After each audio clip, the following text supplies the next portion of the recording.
Alléluia. Je parlerai de ta bonté, je dirai tout haut ce que tu as fait pour moi. Nous, les chrétiens, les enfants de Dieu, on est des témoins de Jésus. Puis, puisqu'on est témoins, c'est parce qu'on a des témoignages. Puis, parce que Dieu est vivant. Puis, Dieu s'est révélé dans notre vie. Et donc, permettez-moi, je remercie le pasteur Nathaël, le groupe de louanges, les techniciens, vous tous, mes frères et sœurs de l'Église, d'être présents pour entendre mon parcours de vie et comment Dieu a intervenu dans ma vie. J'espère que vraiment vous puissiez sortir d'ici avec une ouverture de votre cœur et d'accepter la main tendue que Dieu fait vers vous. Donc, gloire à Dieu, l'Éternel est bon. Moi aussi, je vais faire une petite prière pour débuter, un petit chant, pourquoi pas. Ton nom est vie, ton nom est l'espoir en moi, l'espoir en moi. Sois élevé, élevé plus haut. Sois élevé, élevé plus haut. Alléluia. J'élève le nom de Jésus au-dessus de tout nom. Merci Seigneur Jésus, merci Père éternel, merci Saint-Esprit de Dieu. Merci pour l'occasion, Seigneur, que j'ai ce soir de présenter, Seigneur, ma vie, mais surtout comment toi tu l'as transformée, Seigneur. Puisses-tu, Seigneur, utiliser, Seigneur, ce temps, Seigneur, pour toucher le cœur, Seigneur, que ton Saint-Esprit, Seigneur, prenne la place et puisse transformer les gens ici présents, Seigneur, qu'à travers mon témoignage, ils soient touchés, Seigneur, par comment toi tu as eu miséricorde de ma vie, que tu m'as pardonné, Seigneur, et que tu peux le faire pour tous et chacun de nous. Vraiment, Seigneur, je te remercie, à toi la gloire, l'honneur et la puissance. Reçois toute gloire, Seigneur. Merci, Éternel. Dans le nom de Jésus, j'ai prié. Amen. Alléluia. On peut mettre la première photo, mon frère Landry, s'il vous plaît. Alléluia. Donc, premièrement, je m'appelle Carl, je suis dépendant. Avant, j'étais dépendant de la drogue et de l'alcool, de la pornographie, mais maintenant, je suis dépendant de Dieu.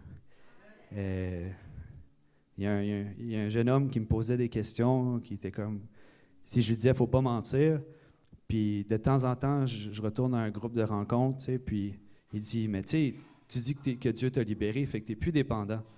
Puis ça m'a quand même mis en réflexion, puis j'ai dit, non, je suis dépendant de Dieu, je suis encore dépendant. Puis il y a des gens qui disent, tu as juste changé d'une dépendance à une autre. Mais c'est la meilleure dépendance, j'ai pas peur de le dire. Gloire à Dieu. Amen. Donc, living on the edge, vivre sur le fil du rasoir, cette photo décrit bien ma vie. Il y a sûrement des anges qui ont travaillé très fort pour pas que je tombe parce que j'ai fait des choses niaiseuses, puis je suis encore aussi vivant, c'est par la grâce de Dieu. On peut mettre la deuxième photo, s'il vous plaît. Je suis né à l'île Bizarre. Donc, mon père, qui est l'île Bizarre, c'est à l'ouest de l'île de Montréal. Ça a un nom spécial, puis ça me va bien, là. Puis, mon père est né à Montréal. Il a été adopté. Adopté par ma grand-mère, qui était québécoise, mais aussi par un Écossais. Mon père était enfant unique.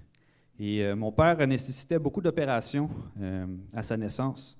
Puis dans ce temps-là, les systèmes de santé n'étaient pas comme aujourd'hui. Puis ma grand-mère, mon père, l'histoire dit, c'est ça que mon père dit, qu'il a fait le plus beau sourire. Puis ma grand-mère a été touchée, puis a décidé de le garder malgré tout l'argent qu'elle devait mettre pour les opérations. Donc gloire à Dieu que mon père a fait ce sourire, parce que je ne serais pas ici présent. Donc mon père a grandi dans... Je sens l'importance de parler de mes parents avant de moi-même, pour un peu mettre les cartes. Mon père a grandi dans un milieu avec beaucoup d'alcool, beaucoup de bagarres à la maison. Je posais des questions cette semaine, il me dit « Ah, c'était normal dans ce temps-là. » Moi, je trouve pas ça normal, mais bon, c'est ça qu'il m'a dit. Lui, il n'a pas été battu. Mon père n'a pas connu son père, malheureusement. Ma grand-mère souffrait d'arthrite, puis...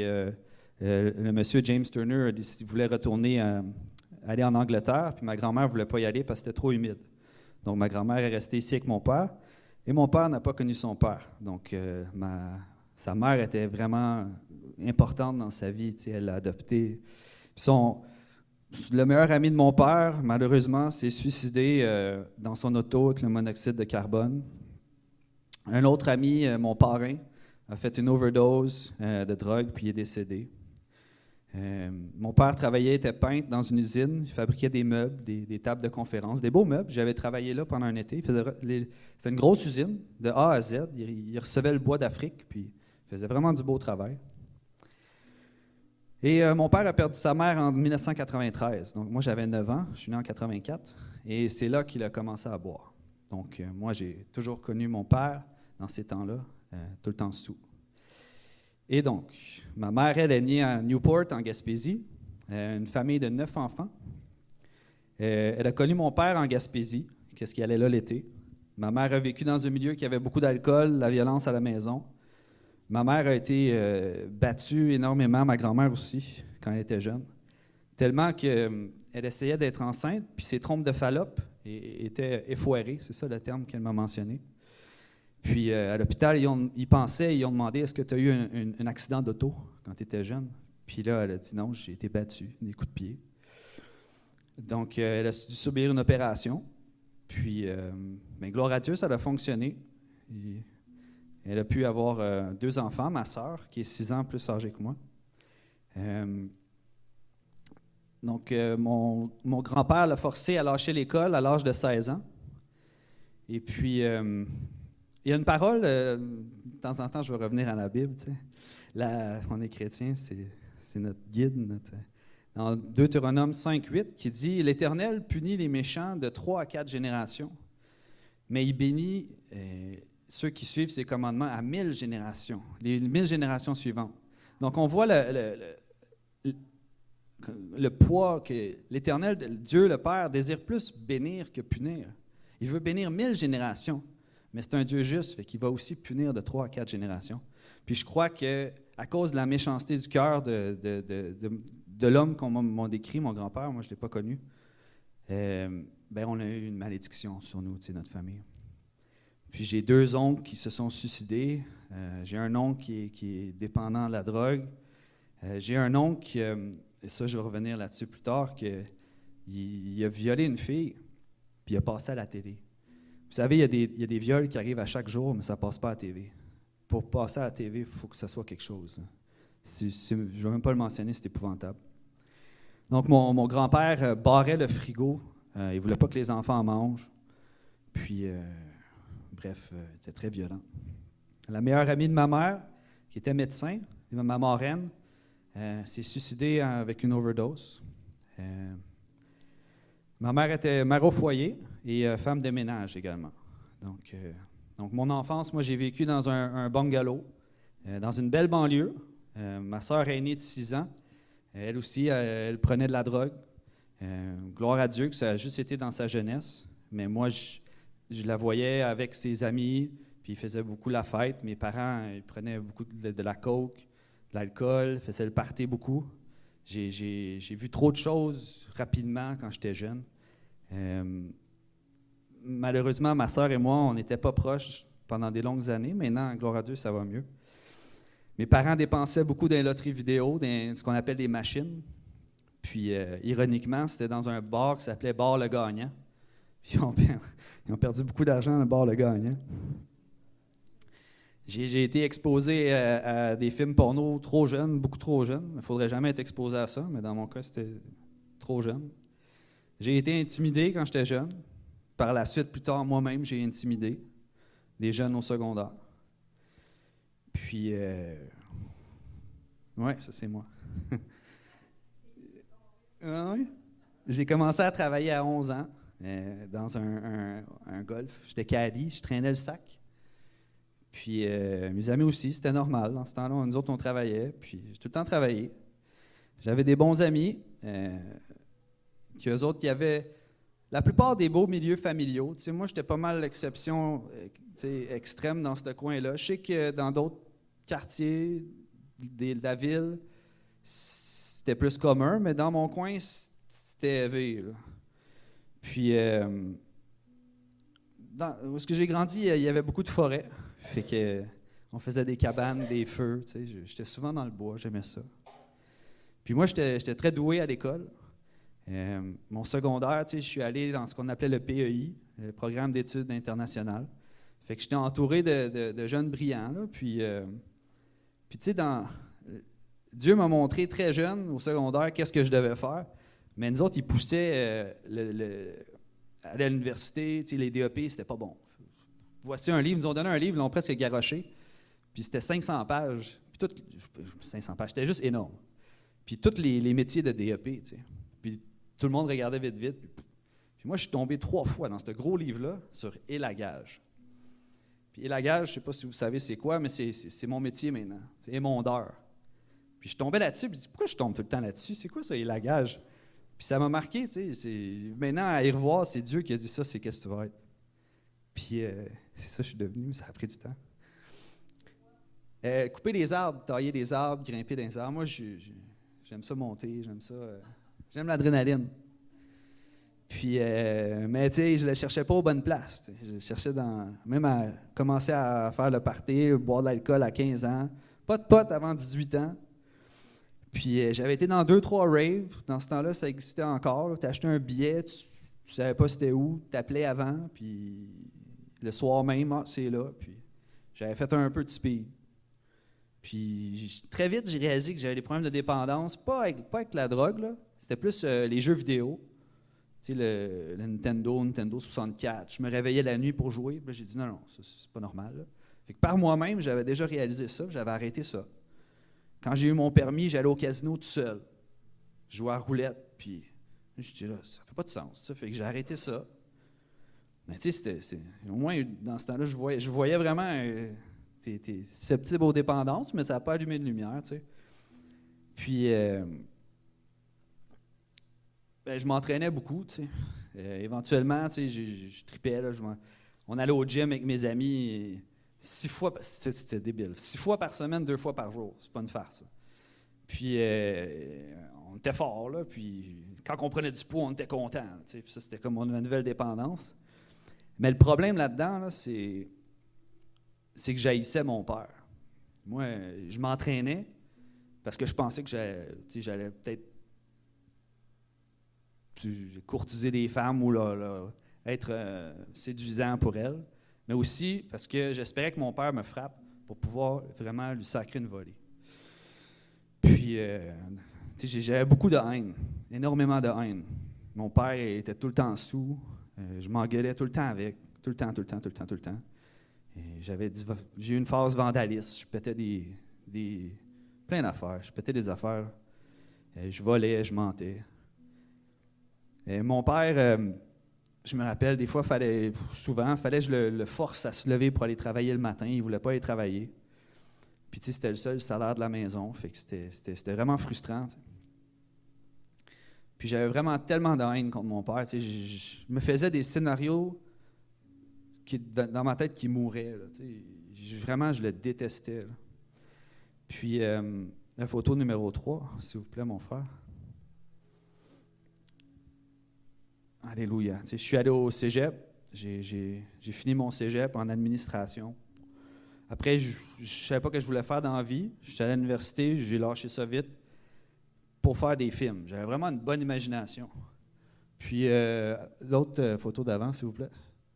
Puis, j'ai fait des moyens métrages, des longs métrages, par moi-même. J'ai tout appris par moi-même. Puis, ça, c'est mon premier film que, dans le film, je tuais mon père. Puis je l'enterrais, puis c'était les jours après le meurtre. Puis mes parents sont cool là-dedans, ils ont accepté de jouer dans mes films, dans ce film. Là. Puis étrangement, ça m'a comme fait du bien. Puis après, j'ai commencé à ouvrir la porte au fait d'essayer de comprendre mon père. Puis vraiment, il y a une parole dans la Bible, Éphésiens 6, 2, 3, qui mentionne « Honore ton père et ta mère ». C'est le premier commandement avec une promesse, afin que tu sois heureux et que tu vives longtemps sur la terre. Puis même si je ne croyais pas en Dieu, j'ai vécu ça. J'ai commencé à pardonner mon père, puis à l'accepter. Puis là, ça allait mieux. Puis je comprenais, tu sais, je le vivais, puis je le disais aux autres, je me sens mieux, tu sais. Fait que je marchais plus là-dedans, mais je ne croyais pas encore en Dieu. Mais tu sais, avec le recul, on voit comment Dieu, il respecte sa parole, tu sais.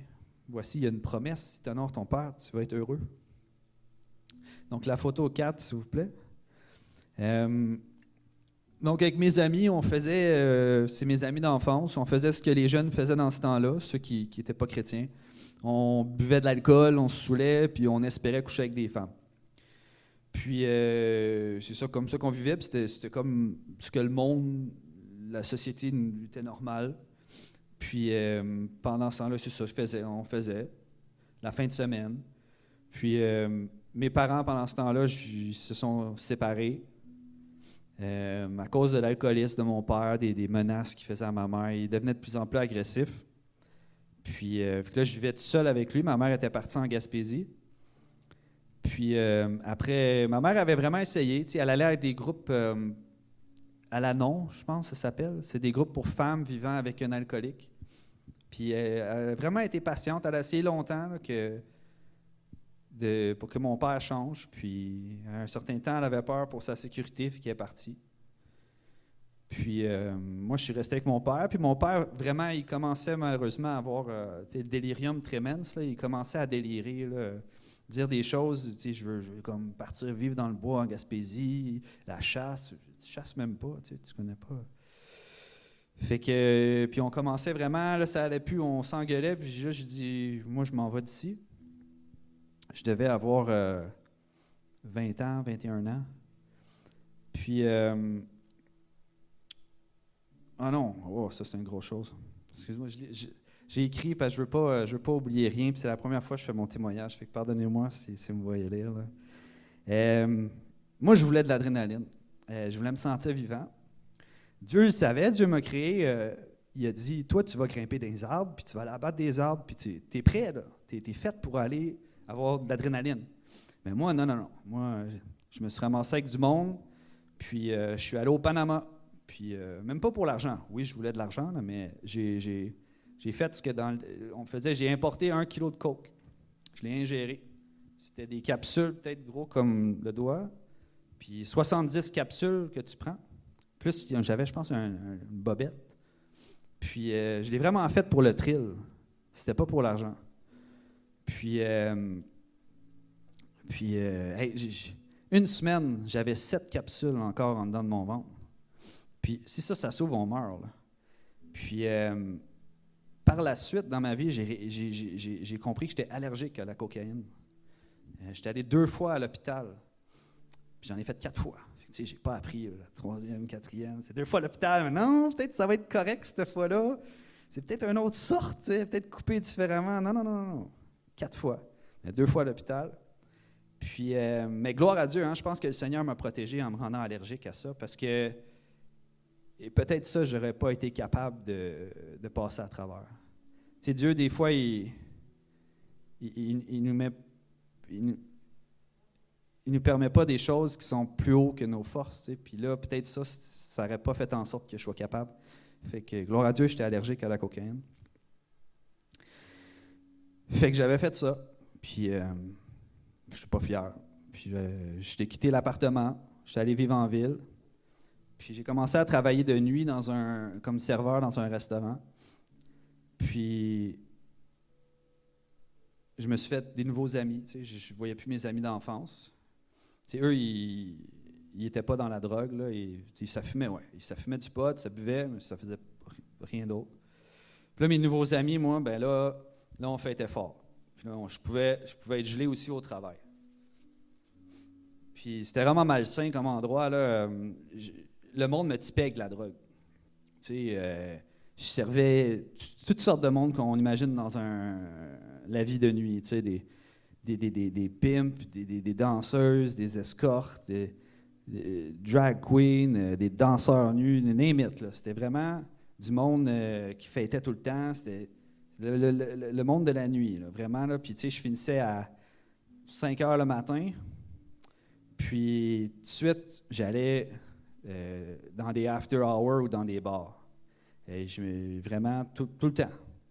genre 4-5 fois semaine. J'avais des étampes partout, je ne savais même pas c'est laquelle. Là. C'est laquelle cette CC aujourd'hui? Ouais, ça doit être à quelque part. Là. Je m'étais étampé. Tu sais, dans le temps, ils donnaient des étampes quand on payait pour rentrer dans... Je ne sais pas si vous avez déjà fait ça. Là. Tant mieux si vous ne l'avez pas fait. Là. Donc, je faisais beaucoup la fête, je prenais beaucoup de drogue. Ma vie, c'était juste faire de la drogue puis espérer coucher avec du monde. Puis là, j'ai commencé à prendre du speed, de l'ecstasy, MDMA, tout le temps.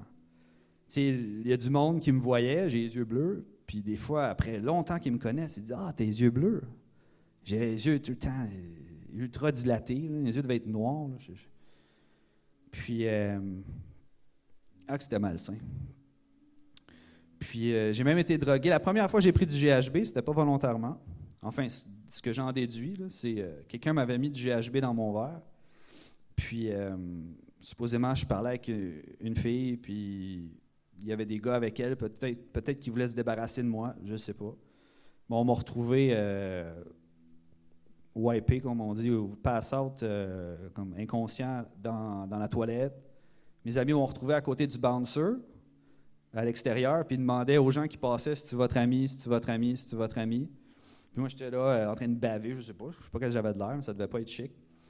Puis ils m'ont dit, ben oui, c'est mon ami. Puis là, ils m'ont amené à l'hôpital. Puis à l'hôpital, on m'a engueulé, on m'a réveillé en m'engueulant. Puis moi, tout ce que je me rappelais, c'était mon nom. Puis là, ils m'ont engueulé, là, t'es un ci, t'es un ça, va-t'en. Puis ça m'avait vraiment troublé, là. J'étais vraiment triste de toute cette situation-là. Puis, mais j'avais pas compris parce qu'après, j'ai commencé à faire du GHB, tu sais. Puis j'ai fait, nommez-le, là, kétamine, champignon, mescaline. Donc, mescaline, à Québec, j'étais venu pour une Saint-Jean. J'avais fêté dans un after hour, puis j'avais fait de la mescaline. Puis sur les plaines d'Abraham, ils me l'ont dit à l'hôpital. J'ai été le premier à être entré à l'hôpital durant la Saint-Jean pour overdose. Je me suis réveillé attaché avec une couche. Puis là, je ne comprenais pas ce qui se passait. Puis là, l'infirmière, je commence à lui parler, puis elle dit là, toi, tu vas aller, on va attendre demain matin, tu vas rencontrer les gens en psychiatrie. J'ai dit comment ça? Je n'ai pas le choix de l'écouter, là, je suis attaché avec une couche. Puis elle dit ah, tu voulais t'enlever la vie, nanana. Tu sais, je dis ouais, mais je ne me rappelle pas d'avoir dit ça. Je dis on peut-tu discuter un peu, vous allez voir que je suis correct. Fait que finalement, elle me laisse sortir. Ouais. On va mettre l'autre photo, s'il vous plaît. Ouais. Fait que dans ce temps-là, je ne voyais pas beaucoup le soleil. Là, j'avais fait un deuxième film aussi dans ce temps-là. Puis je ne vais pas mettre Avant, c'était la pochette du film. Celui-là, je ne mets même pas la pochette parce que c'est tellement vulgaire, puis c'est trash. Puis ce film-là aussi, il est dark, là. J'invite du monde chez nous pour qu'ils essaient de me convaincre de ne pas me tuer. Puis s'ils arrivent, je leur donne de l'argent. Puis c'est vraiment sombre, tu sais, mes scénarios. Puis je réalise ce film-là. Là, puis dans ce temps-là, vraiment, là, excusez-moi l'expression, je me prenais pas pour de la merde dans ma tête. Là, j'avais un gros ego. Là. Moi, j'étais Charlie Chaplin. Là, tu sais, puis je voulais pas d'enfant. Tu sais, j'étais une mauvaise personne. J'étais infidèle, j'avais une copine, j'étais égoïste, je mentais, je volais. Puis, amen, merci. Dieu est bon. Puis, un coup, vraiment, le seul temps dans ma vie que j'ai commencé à penser au suicide, j'étais sur le Mont-Royal. J'habitais à côté du Mont-Royal. Puis, j'avais un loyer pas cher, si vous croyez, vous pouvez le croire. C'était pas beau, là, mais c'était pas cher. Puis, je gueulais sur la montagne, je criais, je pleurais. Puis je vais sûrement pleurer, là. Puis mon ami m'appelle, il dit « Viens me rejoindre. » Tu sais, je dis que je file pas. Puis là, je prends un taxi. Puis là, il y a un monsieur, c'est sûrement très forte chance que c'est un Haïtien, parce qu'à Montréal, il y avait beaucoup d'Haïtiens dans ce temps-là qui étaient chauffeurs de taxi. Puis le monsieur, je pleure dans le taxi, tu sais. Puis là, le monsieur, il m'invite à l'église. Puis là, lui aussi, il pleure. Puis là, il est en train de conduire. Puis il dit, qu'est-ce qui se passe à la jeunesse, Seigneur? Puis là, il prie. Puis là, il me supplie, il dit, viens à l'église, viens à l'église. Puis là, moi, je dis, non, ça va, non. Puis il insistait, viens à l'église, tu sais. Puis ça, vraiment, je vois ça comme, Dieu a vu ma souffrance, puis il m'a tendu la main. Puis moi, plus tard, tu sais, avec le recul, maintenant, je vois que c'est Dieu qui m'a tendu la main. Dieu était là, tu sais. Il m'a donné une porte de sortie, mais moi, j'ai continué. Alléluia. Donc là, j'ai continué. J'ai fait une faillite personnelle très jeune, genre à 22, 23. J'avais loadé des cartes de crédit. Après, j'ai suivi le conseil du conseiller qui disait lâche, sors de ce coin-là. Puis, parce que c'était un coin qui avait beaucoup de drogue. Puis, je suis allé dans un hôtel. Je travaillais dans un hôtel, je travaillais dans un autre restaurant. Amen, merci mon frère. Puis, on m'a offert d'aller chez quelqu'un dans l'Ouest canadien. Tu sais. Puis, je savais déjà que j'aimais les montagnes, puis faire de la randonnée, puis la nature. Donc là, j'ai accepté. Tu sais, j'étais supposé d'aller là 3 mois. Puis, on peut mettre l'autre photo, s'il vous plaît, mon frère. Puis, vraiment, là, c'est Dieu, il m'a mis de côté pour une saison. Une saison, c'est 3 mois. Moi, je pensais que c'était 3 mois. Dans ce cas-ci, la saison de Dieu, c'était 4 ans et demi. Puis, quand je suis arrivé là-bas, de la job, il y en avait. Il y avait de la job, mais des logements, il n'y en avait pas. C'était impossible de trouver un logement. C'était impossible. Puis nous, mon ex et moi, dans ce temps-là, on a réussi à avoir le bail de cette maison-là après quelques semaines, très peu de semaines. Je me suis ramassé avec le bail d'une maison. On était plusieurs colocs, tu sais, puis ça, c'était vraiment bien situé. Puis moi, c'était le rêve. J'étais là, wow! Puis quand je suis arrivé là-bas, je trouvais de l'argent partout. Je marchais dans la rue, les gens me donnaient des choses. Pour de vrai, il y a des gens qui arrivaient, j'ai encore la passoire, une super belle passoire, il y a une madame qui arrive, tenez! Hein? Je voyais des boîtes, des choses à donner, de la vaisselle. J'étais là, wow, moi je reste ici, je trouve des choses partout. Je pense qu'il faut que je reste ici. Puis j'avais, on peut mettre l'autre photo, s'il vous plaît. J'ai très rapidement, là, dans les jours que je suis arrivé, c'est la seule photo que j'ai trouvée malheureusement, mais j'ai travaillé dans un restaurant vraiment haut de gamme. Puis le propriétaire, il me voulait parce que je parlais français. Puis c'était un restaurant Le Beaujolais, c'est un nom français, un restaurant de nourriture française. Puis il voulait quelqu'un qui parle français. Puis moi, j'ai dit, moi, je ne suis pas assez bon serveur pour travailler avec vous autres. Il dit, c'est pas grave, je veux quelqu'un qui parle français, je vais t'entraîner. Puis, fait que j'ai eu ce job-là, puis c'était vraiment une bonne job, là. Puis c'est ça, on a décidé de rester là. Puis là-bas, ça me convenait, tu sais, je connaissais, mon gros problème, c'était le speed, puis je connaissais personne qui en avait là-bas. Fait que pendant un bout, j'avais pas accès à ça. Puis on peut mettre une autre photo. Puis là, je me suis mis à monter des montagnes. Puis là, ça m'a fait du bien, là, tu sais. Vraiment, j'aimais tellement ça, tu sais. La fin de semaine, je partais, je montais une montagne. On peut mettre une autre image. Puis, tu sais, je faisais des niaiseries, là. Ça, c'est 1500 mètres de drop. Et on va prendre une photo, je vais me faire tenir sur le bord, tu sais. N'importe quoi. Tu sais, là, j'ai une petite fille, ça fait ça plus tard. Je vais comme, montre-moi pas la photo. Puis, ouais, c'est ça. Je faisais encore la fête. Finalement, on s'est ramassé à connaître du monde, tu sais, puis j'allais à des festivals de musique électronique, puis encore, là, la drogue, le sexe, puis c'était jamais assez, puis je voulais de l'adrénaline, tu sais. Les montagnes, ça, c'était bien. Ça, c'était bien. Tout le reste, c'était pas bon. Mais l'adrénaline, encore une fois, Dieu, il dit, t'es un élagueur, tu sais. T'es fait pour ça, t'es pas fait pour tout le reste. Mais va-t'en dans les arbres, va-t'en, tu sais. Non. Puis, tu sais, pendant ce temps-là, j'ai fait peur à du monde, tu sais, j'ai wipé, comme qu'on dit, là. Tu sais, j'ai perdu connaissance en prenant trop de drogue devant des gens que j'aimais, qu'eux, ils n'ont jamais vu ça, là, tu sais. Quand ça arrive, quand tu es avec du monde qui font du GHB, tout le monde, OK, comment on appelait ça? Il fait le bacon. Tu es en train de tordre, puis il va se réveiller dans pas long. C'est pas normal, là. Mais nous autres, c'était comme normal, quelqu'un fait ça. Mais quelqu'un qui n'a jamais vu ça, puis ça, c'était mes amis, mes colocs, ils me voyaient dans cette situation-là. Puis ça m'avait marqué. Tu sais, j'étais là, OK, c'est pas cool. Tu sais, je m'étais excusé. Puis Les autres étaient comme, peut-être tu fais trop de drogue. Puis moi, je suis comme, mais non, je suis capable de travailler, puis j'en fais juste la fin de semaine. Puis, parce que ce job-là, tu sais, très, très, très rarement, je suis arrivé là-bas après avoir consommé. Puis je m'en voulais quand c'est arrivé, parce que je prenais ça au sérieux, tu sais. Puis ce job-là, il fallait que je repasse mon... Vraiment, c'était l'armée. Il fallait que je sois rasé. Pas le matin, parce que des fois, je me rasais le matin, j'allais monter de montagne, puis mon patron a dit, t'es-tu rasé? Je fais, ben oui, je me suis rasé. Il dit, à quelle heure? À 6 heures. Il dit, oh non, non, non, avant la job. Je dis, n'importe quoi. Je dis, non, c'était comme l'armée. Il fallait que je repasse mon linge, mes souliers étaient polis, on avait un nœud papillon, puis j'aimais ça, tu sais, j'étais content. C'était dur, mais j'étais content. Puis après un certain temps, ça n'allait pas bien avec mon patron.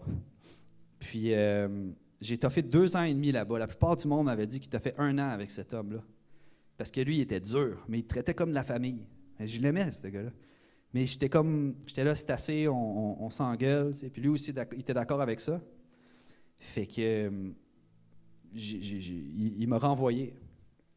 Puis juste pour montrer que Dieu, vraiment, il m'a béni à cet endroit-là. Là. Je suis sorti de là, puis j'ai un autre de mes amis qui était propriétaire de restaurant qui est venu me voir, puis il a dit, Carl, tu cherches une job? Je fais, oui. C'est n'importe quoi. J'ai eu une job tout de suite. Puis cet homme-là, dans le restaurant français, j'ai continué à le voir. Je suis même allé monter des montagnes avec. Quand je suis continué. Là, il est décédé. J'aimais beaucoup cet homme-là. Puis, fait que ça, j'avais une nouvelle job, encore dans un restaurant, puis j'avais une nouvelle blonde. Mais après un certain temps, ma copine est partie à Québec. Elle est partie étudier ici. Puis la plupart de mes amis que je m'étais fait là-bas, ils sont partis. C'est ça qui arrive souvent dans des villes, des villes touristiques. On se fait des nouveaux amis, puis à partir d'un certain temps, le monde s'en va, les groupes se brisent. T'sais. Puis moi, je suis resté là-bas, fait que j'étais vraiment triste. On peut mettre l'autre photo.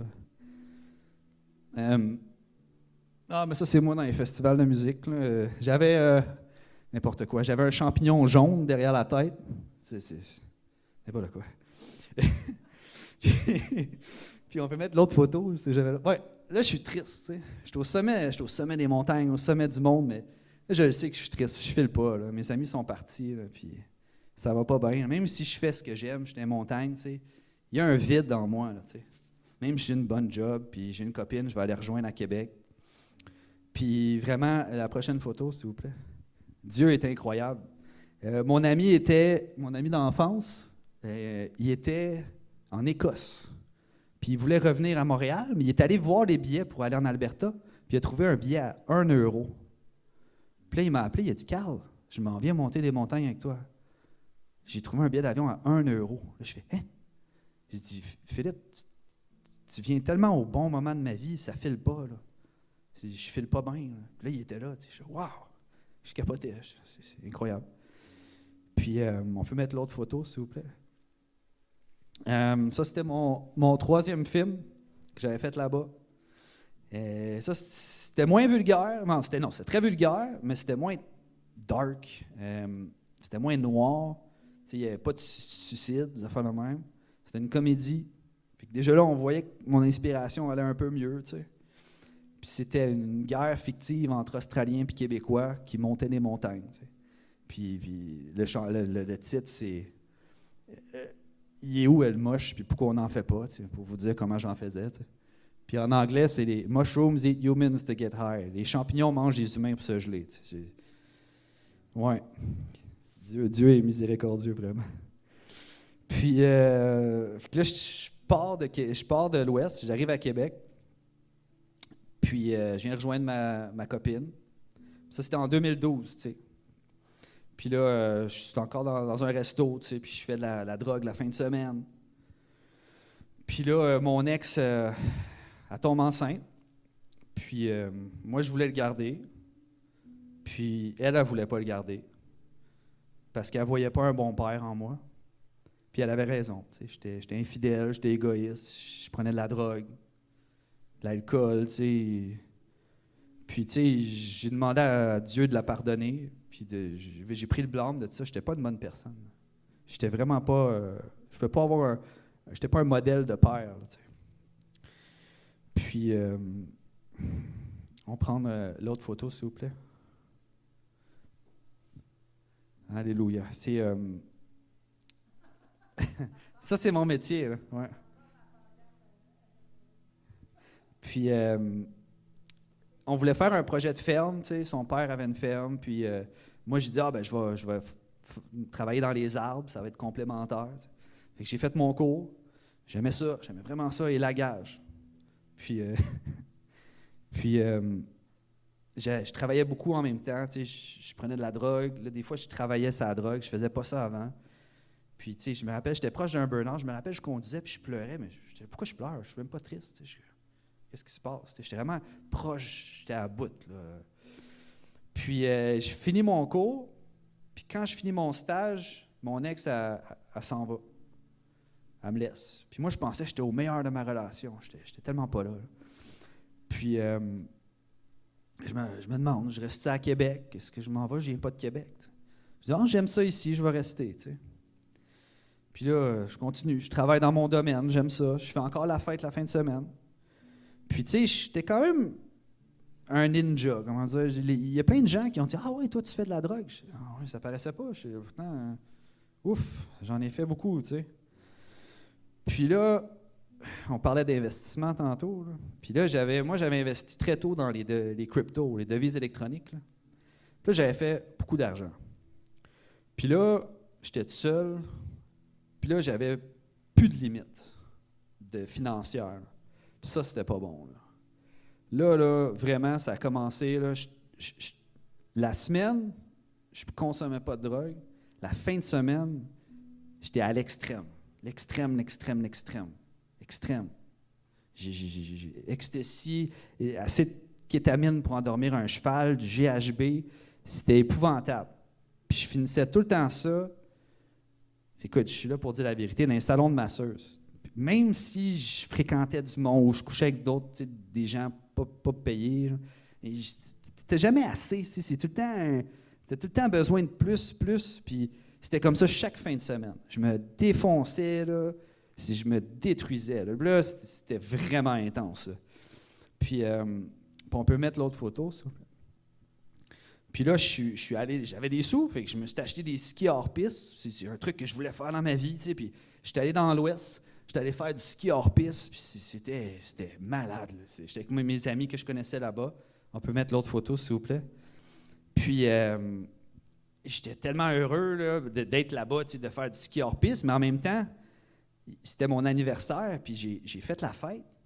Puis il y a une très bonne amie que j'avais connue dans le temps là-bas, qui était là. Elle vient de Nouvelle-Zélande. J'avais tellement hâte de la voir. Je savais que j'allais la voir à ma fête. Je ne m'en rappelle plus. J'ai déjà fait plein de blackouts, plein, dans le passé. Mais là, ce blackout-là, il fessait. Là. J'ai vu Chantal, elle dit « Ah ouais. » Puis, tu sais, là, je m'étais réveillé, puis j'étais chez mes amis, puis j'avais vomi dans le lavabo, j'ai tout nettoyé. Il paraît que je m'étais planté, tu sais, puis... Les autres, mes amis trouvaient ça drôle, tu sais, puis merci d'avoir nettoyé le lavabo. Puis là, je suis parti en char, puis là, je pleurais. Puis là, je me disais, ça marche pas, là. C'est ta fête. Tu travailles pas, tu es dans l'Ouest, tu fais ce que tu aimes, tu as des sous, mais je pleure. Puis je dis, ça marche pas, là. Puis, cette fille-là, Chantal, un jour, je l'ai appelée, puis j'ai parlé de Jésus, puis elle en connaît beaucoup de gens, hein? Puis elle a dit, t'es la dernière personne au monde que je pensais qu'elle allait me parler de Jésus. La dernière, gars. Jamais je pensais que tu m'aurais parlé de Jésus. Je sais pas, Dieu est bon. Ouais, fait que je continuais dans l'extrême, à la limite, puis pas au travail, mais fin de semaine. Puis on peut aller à l'autre photo, s'il vous plaît. Puis là, ma grand-maman qui est décédée, ici en bas, pour son 1 an et demi avant son 90e anniversaire, j'ai dit « Grand-maman, qu'est-ce que tu veux comme cadeau? » Elle dit « Je veux voir ma fille, puis ma petite fille, qui est ma sœur, et mes arrière-petits-enfants. » Puis ma sœur n'avait pas été en Gaspésie voir ma famille depuis 14 ans. Ils ne se parlaient plus, c'était vraiment triste. Puis mes nièces, mes neveux, ils n'ont jamais vu ma grand-mère. C'était leur arrière-grand-mère. Puis j'avais réussi à tout organiser ça. Puis j'étais tellement content. Là. Ça, c'était vraiment, là, je sais pas si on me voit à l'arrière, là, c'est sûr que c'est la lumière à l'arrière, mais on dirait qu'il y a un aura de lumière. Alors, j'étais heureux, j'étais genre, j'ai réussi, j'aimais tellement ma grand-mère, puis j'étais trop content d'avoir fait ça. Puis en revenant de là, même pattern, je me suis défoncé à la face. Puis là, j'ai wipé dans un salon de masseuse. J'ai vraiment fait peur à la fille. Elle venait de commencer. Elle n'avait jamais vu ça. Il voulait appeler la police. Je me suis comme sauvé. J'ai pris mon char, n'importe quoi. Puis dans la même fin de semaine, je me suis comme réveillé. J'avais été à une fête la veille. Je dis, bon, ben, je vais aller chercher mon char. Moi. Puis là, j'ai fait, mon char est ici. Là, je fais, OK, là, t'es vraiment dangereux, tu sais. Parce qu'avant, je me disais, je suis capable de travailler puis de consommer. J'ai pas de problème. Mais tu sais, là, ça a fessé. Là. J'ai vraiment fait, ça marche plus, tu sais. Puis là, j'ai appelé ENA, Narcotiques Anonymes, puis j'ai dit, là, je suis prêt à aller aux rencontres, tu sais. Puis là, c'était une femme au téléphone, puis j'ai dit, mais tu sais, je suis gelé, là, j'ai consommé. Elle dit, c'est pas grave. Fais juste pas consommer, puis tu sais, parle pas de ta consommation. Je dis, OK. C'était proche de chez nous, j'étais allé à pied. Puis là, je vois un monsieur avec une minivan, puis je me dis, sûrement que lui aussi, il consomme de la drogue, tu sais, puis c'est normal, puis tu sais, retourne chez vous, tu sais, ça c'est l'ennemi qui travaille, tu sais. Puis sur la porte de sa minivan, il était marqué « Espoir ». Puis là, je me suis mis à pleurer. Puis là, j'ai dit « Wow, Dieu ». Est-ce que je commençais un peu, tu sais, à checker des vidéos sur Jésus, puis là, j'ai dit « Dieu, il est avec moi, tu sais. » Il était marqué « Espoir » sur le char. Fait que là, j'étais allé là-bas dans un groupe, tu sais, puis là, j'entendais des choses que moi, je rêvais, tu sais, être serein, gratitude, tout ça. J'étais là, wow, des gars, 5 ans sans consommer, puis les histoires, je me reconnaissais là-dedans, tu sais, puis j'étais là, wow, ça faisait vraiment du bien, le monde me serrait dans les bras, tu sais, il dit, t'es fort de donner ton témoignage, tu sais. Je suis merci, tu sais.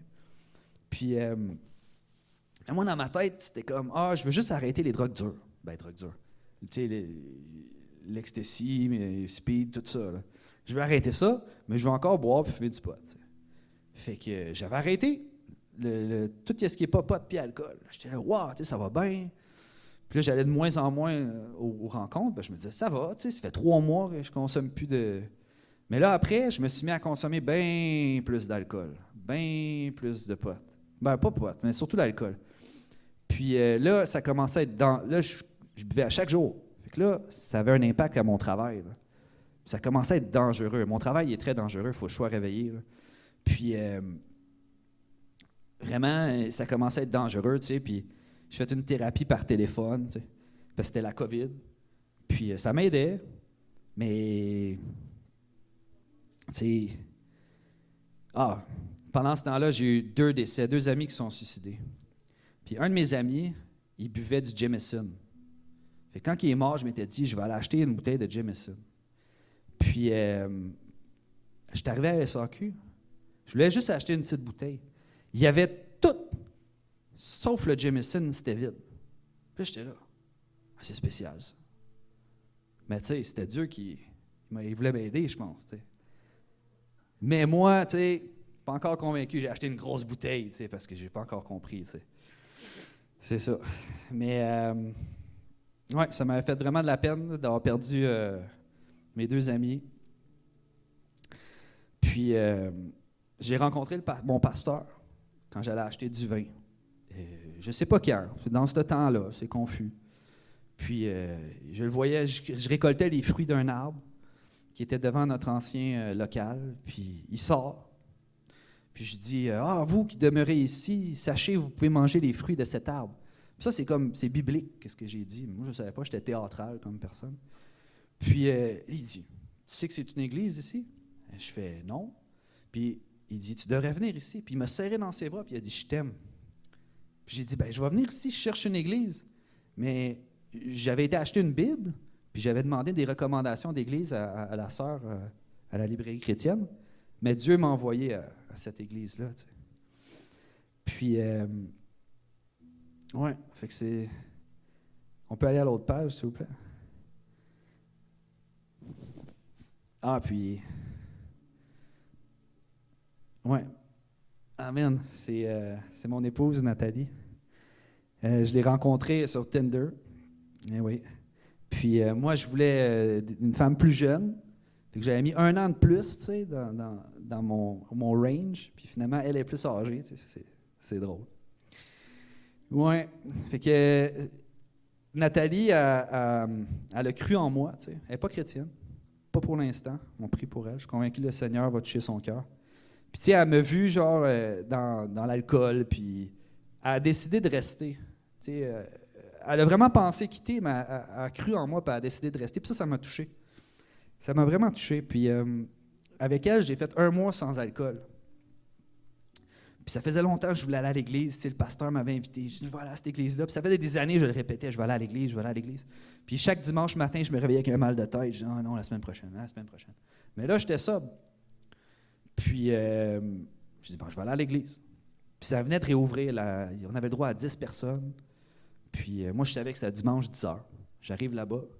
Finalement, le culte était supposé être en espagnol, mais ils l'ont fait en français pour moi. Puis ils se sont mis à prier pour moi. Puis la parole dit que le Saint-Esprit circoncis le cœur. Ça m'a pris, c'est cette année que j'ai compris ça. Vraiment, quand ils ont prié pour moi, là, c'est comme si quelqu'un a pris une épée, là, puis elle fait fou sur mon cœur. Je disais, qu'est-ce que c'est ça? C'est fou. Je le sentais. Il se passe de quoi dans mon cœur? Tu sais, c'est spécial. Puis, ouais. Tu sais, j'ai continué à aller à l'église. Je pleurais. Puis le pasteur disait, Jésus t'aime. Je sais qu'il m'aime. Mais je ne suis pas ses commandements. Je continuais à pécher, tu sais. Puis je persévérais, tu sais. Mais pendant ce temps-là, vraiment, le Saint-Esprit me transformait. Tu sais. Il changeait ma façon de parler. Je ne sacrais plus. Et vraiment, mon langage a changé, tu sais. Puis, ouais, Dieu m'a quand même testé, tu sais. C'est comme ça que moi, j'ai été délivré, vraiment, de la drogue. Je vais vous l'expliquer. Chaque personne, le parcours est différent. Moi, Dieu m'a testé, vraiment, tu sais. La première fois, je suis allé revoir mes amis de Montréal. Tout de suite, ils m'ont dit, c'était dans un parc, parce que tout était fermé pour la COVID. Il dit, hier, il y avait un gars, il jouait de la guitare. Il était super bon. Puis d'un coup, il a commencé à parler de Jésus. Là, lâche-moi le Jésus. Là. Puis là, moi, j'ai fait. C'est la première chose qu'il m'a dit. Puis là, j'ai fait, ben, tu sais, Phil, moi, je commence à croire en Jésus. Tu sais, je l'aime, tu sais, vraiment. Puis là, ça a arrêté là, tu sais. C'était comme je pense que c'était un test de Dieu pour voir, tu sais, vas-tu dire publiquement devant moi, tu sais, tu vas avoir honte de moi, tu sais. Puis, un autre test, c'est, il y a un gars qui est venu me voir, c'était un ancien de mes dealers, qui dit, puis pas méchamment, il savait que j'aimais la kétamine, il dit, hey Carl, j'ai de la. Puis là, je suis parti à rêve, puis j'étais là, ah ouais, ça c'est, je sens que c'est Dieu qui me teste, tu sais. Là, j'y ai parlé de l'Évangile, j'y ai parlé de Jésus, tu sais. Puis, fait que ça, j'ai persévéré comme ça. Puis, le pot, je diminuais tout le temps, tu sais, avec la SQDC, mais on pouvait acheter moins fort. Puis la dernière fois, je n'ai acheté c'était pas fort, là. Je me rappelle, je l'ai acheté. Puis là, je suis arrivé derrière un char, puis il y avait un gros sticker qui marquait « Repent, Jesus Christ is coming soon ». Puis là, j'étais là « Wow! » Vraiment, c'était gros, là. Puis j'étais là « J'étais comme « Repens-toi, Jésus s'en vient ». Je suis hey, c'est pour moi ça, excuse-moi Seigneur », tu sais. Puis là, j'étais là, ça m'avait troublé, tu sais. Puis l'alcool, ça a été long. Là, le pot, là, j'avais arrêté le pot. Là, l'alcool, ça a été long, tu sais. Je m'obstinais avec le pasteur. Il me lisait des versets. Je disais, je sais pas, je suis pas convaincu. Puis ça restait de même. Tu sais, je me saoulais plus. Je buvais vraiment pas beaucoup, puis pas chaque jour. Mais je n'étais pas convaincu, tu sais. Puis on peut mettre l'autre photo. Amen. Mon épouse a accepté de me marier. Tu sais, j'ai dit, là, je suis chrétien, tu sais, puis il faut qu'on se marie. Je dis, c'est comme ça. Je dis, il faut qu'on se marie, sinon, écoute, t'acceptes pas. Moi, ça m'a touché que tu veux rester avec moi, je t'aime. Puis elle a accepté, gloire à Dieu. Puis, après, on peut aller à l'autre photo, s'il vous plaît. Amen. Je me suis fait baptiser à Baie-Saint-Paul. Avec mon pasteur, ma pasteur, frère et sœur. Puis ils ont trouvé l'eau froide. Puis, il dit, c'est vraiment beau, mon frère, mais c'est froid. Puis, ouais. Puis on est allé à une retraite. Puis là, j'ai senti d'arrêter de boire de l'alcool. Je dis, bon, moi, je vais prendre un break. Puis beaucoup de mois. Puis là, il y avait mon party staff. Puis là, je m'étais dit, je vais boire 3 verres de vin durant tout le party staff, puis c'est tout. Mon idée était faite. Puis la parole dit, moi je disais, je vais faire comme Paul. Paul disait, si les gens à une table, on va dire que tu es dans un souper, puis quelqu'un, l'exemple que j'ai en tête, aime pas ça que les gens utilisent leur téléphone au cellulaire, fais-le pas pour, je ne sais pas si c'est un bon exemple, mais bref, je me disais, si quelqu'un ne boit pas dans un groupe, moi, pour ne pas le faire chuter puis recommencer à boire, je ne vais pas boire. Fait que là, on est juste notre petite gang, on n'est pas beaucoup dans notre entreprise. Puis tout le monde boit. Puis moi, je ne bois pas encore. Là, j'étais prêt, je dis, je vais ouvrir ma bouteille de vin. J'ai la main sur le bouchon. Puis là, il y a quelqu'un qui rentre. On est dans un chalet à Stoneham. Puis c'est un ancien collègue. Puis je dis, Oliver, tu sais, salut, veux-tu un verre de vin? Il dit, non, je ne bois plus d'alcool. J'ai de la bière sans alcool. Là, j'étais là, hein? Puis là, je me suis rappelé qu'est-ce que moi j'ai dit. J'ai dit, si quelqu'un est là, puis il ne boit pas, il ne faut pas que tu bois. Puis là, ça m'a vraiment, je trouvais le timing juste trop parfait. Je sais que c'est Dieu, ça. Mais j'ai quand même bu. Et non, c'est long, hein? Dieu est patient, là.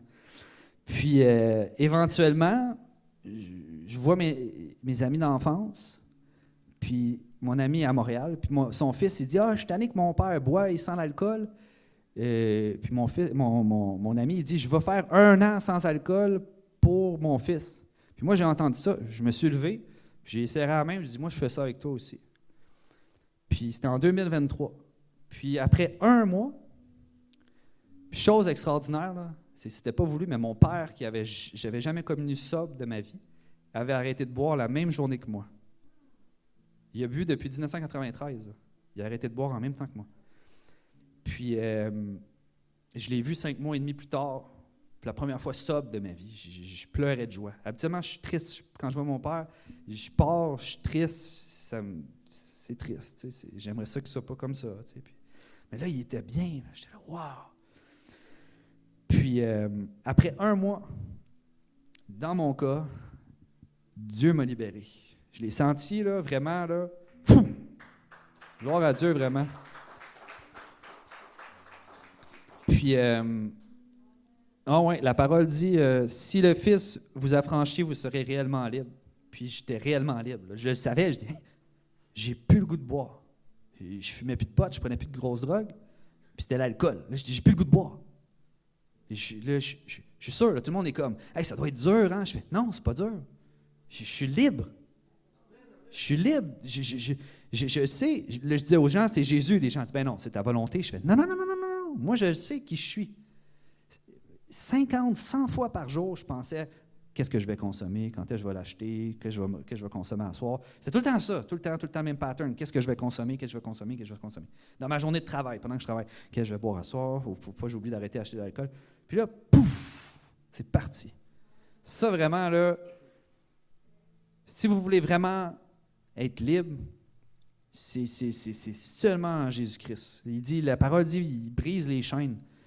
Puis, j'avais été remercié, le groupe de Henna, tu sais, après plusieurs années, à l'anniversaire de ma grand-mère, la première fois que j'étais allé, la fête de ma grand-mère. Puis, à cet anniversaire-là, comme 4 ans plus tard, puis là, je priais dans ma chambre, je dis, Seigneur, parle-moi, tu sais, je veux apporter une parole au groupe, tu sais. Puis je suis tombé directement sur la parole en 2 Corinthiens qui dit « Si quelqu'un est en Christ, il est une nouvelle créature. Les choses anciennes sont passées, voici, toutes choses sont devenues nouvelles. » Puis je suis tombé à genoux, puis j'ai pleuré. Puis j'ai dit « Merci Dieu. » tu sais. Puis je suis retourné au groupe, puis autant qu'avant, puis tu sais, que Dieu bénisse les groupes, que Dieu bénisse tous les groupes de rencontres. Mais comme moi, je voyais avant, que je me disais, ça, ces gens-là, c'est mon modèle. Je suis allé après, puis même s'il était sobre, je voyais qu'il leur manquait Dieu. Il y a encore des gens qui sont dans la pornographie, dans plein d'affaires, sont accros à plein de choses. C'est pas juste... Dieu, il transforme les gens, vraiment. Il faut qu'on soit dépendant de Dieu. Puis après, on ne va pas dire je suis dépendant. Non, non, tu es dépendant de Dieu, je ne suis plus dépendant d'alcool. Parce qu'il dit c'est une bataille pour toujours. Mais non, moi je te dis que c'est possible que ce ne soit même plus une bataille. Si tu fixes ton regard sur Jésus, puis tu marches vers Jésus, puis tu suis ses commandements, c'est pas facile. J'ai pleuré, c'était tough. Mais maintenant, je suis libre, je suis vraiment libre. Je vous dis, c'est possible, c'est possible. Puis la dernière fois que j'avais bu trop, tu sais, que je m'étais saoulé, c'était après mon mariage, après mon baptême. C'était la dernière fois de ma vie que j'avais regardé de la pornographie. Puis c'était en 2021, septembre 2021 à peu près. Après mon baptême, c'était en août. Puis vraiment, ça avait pourri ma vie. Genre. Puis ma mère m'avait donné une pierre, espoir. Je l'ai apportée. Puis moi, merci maman, tu sais, je t'aime. Puis je l'avais mis devant mon ordinateur. Il y avait de la poussière dessus, tu sais. Fait que là, j'avais bu la veille, j'avais regardé de la pornographie, puis là, je m'en voulais. Là. Je m'en voulais. Puis là, j'étais là, t'es pas un bon chrétien, t'as trompé ta femme, parce que c'est ça que la parole dit, c'est comme si tu fais un adultère. Puis Dieu, ben, tu t'es éloigné de Dieu, tu n'as pas suivi tes commandements, tu as péché, puis je m'en voulais, puis j'étais à terre, puis je voulais pas aller à l'église, c'était le dimanche. Puis c'est tout le temps moi qui faisais le déjeuner le dimanche. Puis mon épouse, qui est non-croyante, elle sait que l'église, c'est important pour moi. Fait qu'elle m'a fait à déjeuner. Puis là, j'étais juste assis dans mon siège d'ordi, puis il y avait cette roche-là que j'avais complètement oublié son existence, puis il y avait de la poussière dessus. Puis là, elle s'est mise à genre briller. Je dis, qu'est-ce que c'est ça? Puis là, j'ai regardé la roche, puis il était marqué « Espoir ». Puis vraiment, là, puis ça, c'est pour les chrétiens. Là, si on tombe, Dieu nous relève. Il nous pardonne. Notre pasteur dit « C'est mieux de ne pas tomber », mais si tu tombes, Dieu te relève. Puis j'ai vraiment senti que c'est le Saint-Esprit qui est venu dire « Lâche pas ».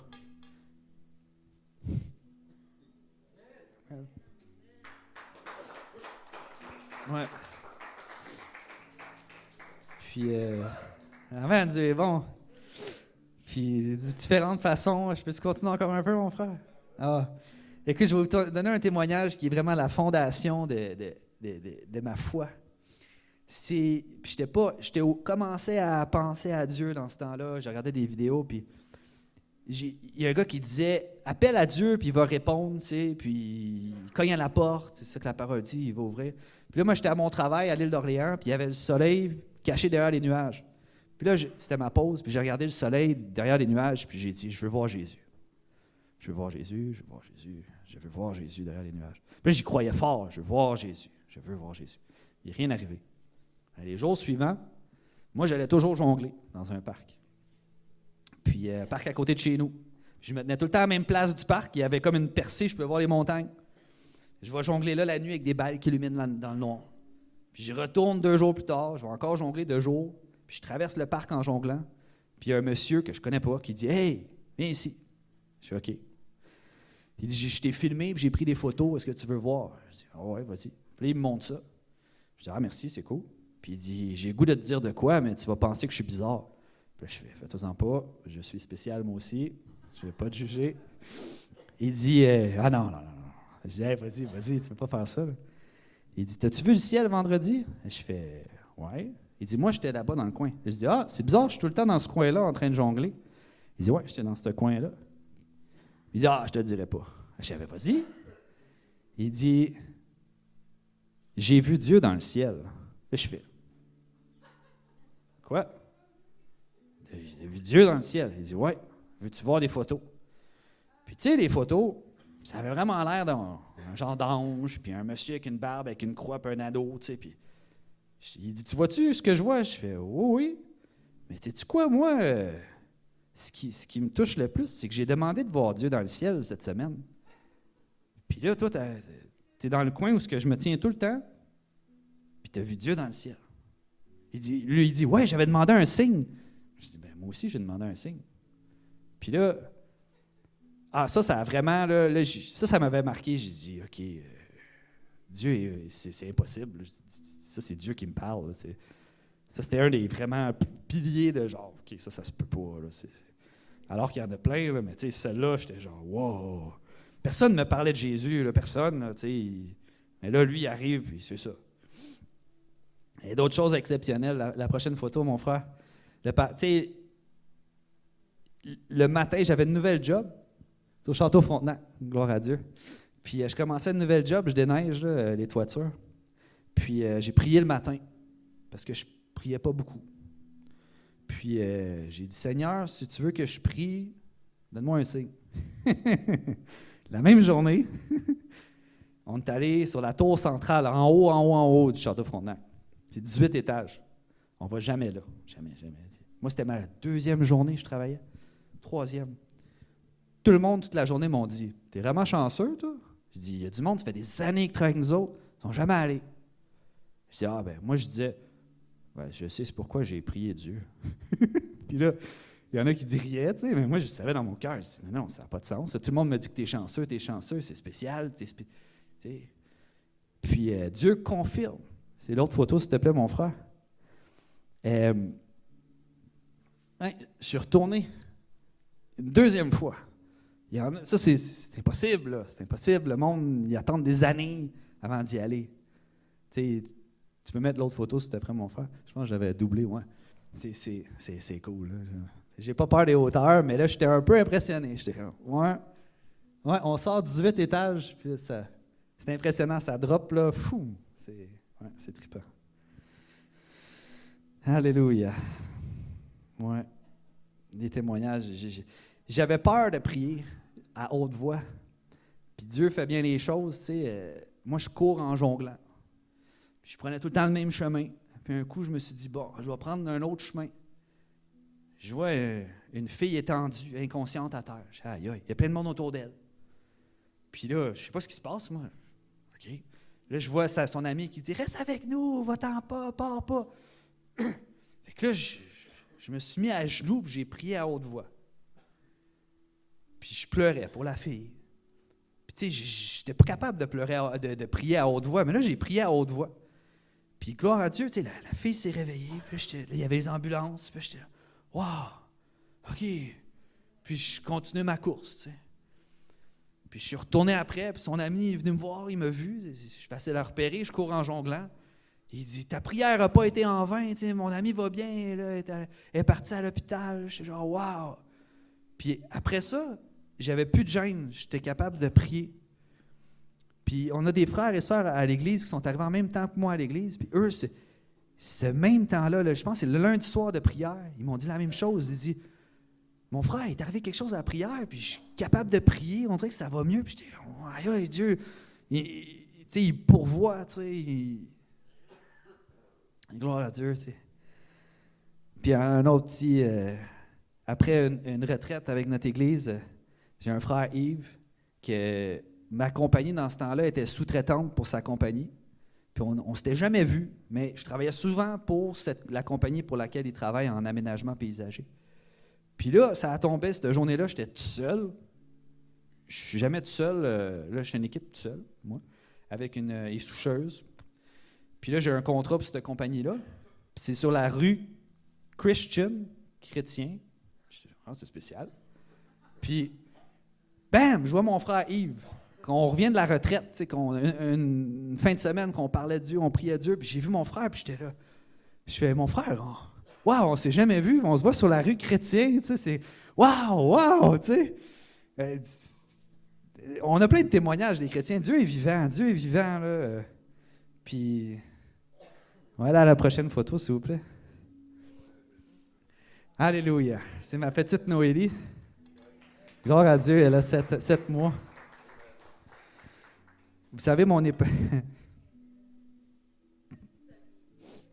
elle ne voulait pas d'enfant. Puis elle a vu un bon père en moi. Tout l'inverse de ce que j'étais avant. C'est moi qui l'ai convaincu. Ben, elle savait que je voulais des enfants. Puis elle a accepté d'avoir des enfants pour moi. Ben, pas pour moi, pour nous, mais genre, à cause qu'elle a vu que j'étais un bon père en moi. Alléluia. Tu sais, comment Dieu m'a transformé, comment tout a changé. Vraiment, Dieu nous arrache des ténèbres puis nous met à la lumière. Ouais. Puis, je vais juste terminer avec un passage. Ah, mais on peut aller à l'autre image. Alléluia. Ah, je suis tellement content. Gloire à Dieu. Fait que suis béni, là, Dieu est bon. Là. Cherchez l'Éternel pendant qu'il se trouve. Invoquez-le, tandis qu'il est prêt. Que le méchant abandonne sa voie et l'homme d'iniquité ses pensées. Qu'il retourne à l'Éternel qui aura pitié de lui. À notre Dieu qui ne se lasse pas de pardonner. Dieu, il ne se tanne pas de pardonner. Peu importe ce que tu as fait, tu peux être pardonné. Si vraiment, là Dieu aujourd'hui te tend la main, il faut que tu fasses un pas. Si tu prends sa main, il faut que tu sois prêt à faire des sacrifices. C'est pas, on ne va pas mentir, la vie chrétienne, ce n'est pas un parcours aussi facile que ça. Mais tu peux être libre. J'ai été libre de l'alcool, j'ai été libre de la drogue, les pornographies. J'étais méchant, je n'étais pas une bonne personne. Puis Dieu m'a transformé, puis c'est accessible à tout le monde. Je ne sais pas si ton parcours de vie était moins pire ou pire que le mien. Peu importe. C'est possible. Dieu pardonne tout. Peu importe ce que tu as fait, tu peux être changé. Puis je n'avais pas mentionné mon oncle qui avait fait le pire viol. Il y a un coup sur Internet, j'avais vu quelqu'un qui disait « Ah, Dieu m'a mis à cœur de vous dire de pardonner. » Puis je dis « OK, peut-être c'est moi. » tu sais. Fait que je me suis mis à prier, puis là, j'ai senti de pardonner mon oncle. Parce que moi, c'était dur pour moi. Quand j'allais voir ma mère en Gaspésie, c'était dans le temps des fêtes, puis là, j'avais peur de croiser mon oncle, puis des fois, je disais « Je viens pas, il est là. » Puis c'était des gros conflits. Puis là, j'ai juste prié, puis j'ai dit je le pardonnais. Puis on dirait que j'ai senti des larmes, mais c'était comme pas mes larmes, on dirait que c'était les larmes de Dieu. Tu sais, c'était pas mes larmes, j'étais genre, hein, je pleure. Tu sais, je sais que comme tantôt je pleurais, je sentais que j'allais pleurer, mais là, oh ouais.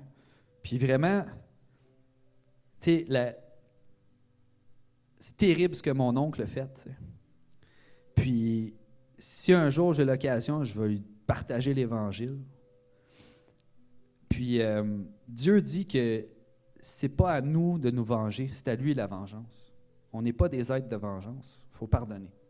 Peu importe ce que le monde nous a fait, pardonnez. Puis laissez ça dans les mains de Dieu. Si Dieu veut le sauver, il peut. Il est mort sur la croix pour tout le monde. Fait que même les pires personnes que vous pensez dans votre tête, ils peuvent être transformés puis être nés de nouveau. Ça peut être des personnes totalement différentes. Si Dieu les voit différemment, bien qui sommes-nous pour dire « Non, non, ça c'est un trou de cul », puis envoyer de la méchanceté vers cette personne-là. Non, tu pardonnes, puis mets ça dans les mains de Dieu. De toute façon, notre vengeance est rien comparé à la vengeance de Dieu. Rien. On n'est rien comparé à la puissance que Dieu a. Mais Dieu veut pardonner. Dieu est un Dieu de miséricorde, mais il est aussi justice. Alléluia. Donc merci de votre écoute. Puis j'espère que ce message vraiment, soit si vous étiez chrétien, pardon Seigneur, si vous étiez chrétien, qui vous fortifie, tu sais, qui vous encourage. Puis si vous n'étiez pas chrétien, bien vraiment qui ouvre une porte, tu sais, qui donnez une chance à Dieu d'aller dans votre cœur, parce que Dieu regarde de loin les orgueilleux. Puis, donc c'est ça. Puis, s'il y en a qui désirent de la prière, je vous inviterai à venir à l'avant.